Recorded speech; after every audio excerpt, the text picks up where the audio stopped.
గురుగారు, గ్రహ దోషాలు ఉంటే అసలు ఎలాంటి సమస్యలు వచ్చే ఛాన్సెస్ ఉన్నాయంటారు?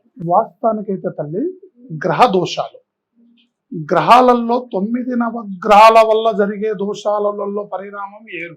మూడిటి వల్ల జరిగే సమస్యలు వేరు. ఒక కుజుడు, ఒక శని, ఒక కేతు, ఈ మూడు. తర్వాత రాహు, కేతు, శని, ఈ మూడిట్లో ఉండవలసిన విషయాలలో మనిషికి అనేది కొన్ని రకాలుగా ఇబ్బందులు పడుతూ ఉంటారు.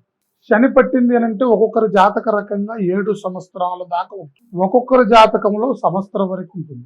శని ప్రభావం వల్ల మనిషి ఏమైపోతుంటాడంటే నీరు గారిపోతూ ఉంటాడు. ఆ శని వల్ల జరిగే కొన్ని పరిణామాల వల్ల మనసుకి నిలకట లేని ప్రభావాలు కొన్ని జరుగుతూ ఉంటాయి. శని బలమైన నడవల్లో నడిచినప్పుడు మనిషి ఎదగగలుగుతాడు.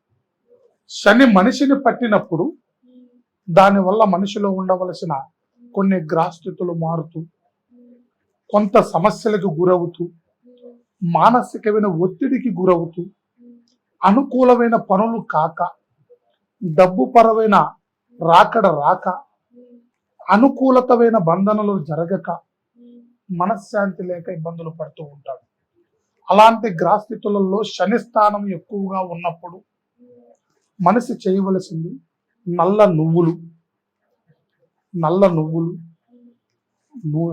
నువ్వుల నూనె శనికి శనివారం నువ్వులు నైవేద్యంగా పెడుతూ, నూనెని స్వామివారికి అభిషేకం చేస్తూ, అర్థమైందా? శనివారం చేయటం వల్ల శని ప్రభావితం తగ్గుతుంది.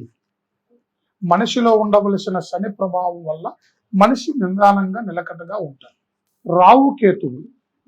ఈ రావుకేతువుల ప్రభావం వల్ల మనిషి ఏమవుతాడు అనంటే మనిషిలో ఉండవలసిన స్థితిగతులు, కుటుంబ కలహాలు పెరుగుతాయి. కుటుంబంలో ఉండవలసిన సమస్యలు కొన్ని విధాలుగా మనిషిని ఇబ్బందులు చేస్తూ ఉంటాయి. భార్య భర్తల మధ్యలో కలహాలు రావటం, బిడ్డల యందు సమస్యలు పెరగటం, అనుకూలమైన దశలు నడవకపోవటం, స్థితిగతులు మారటం.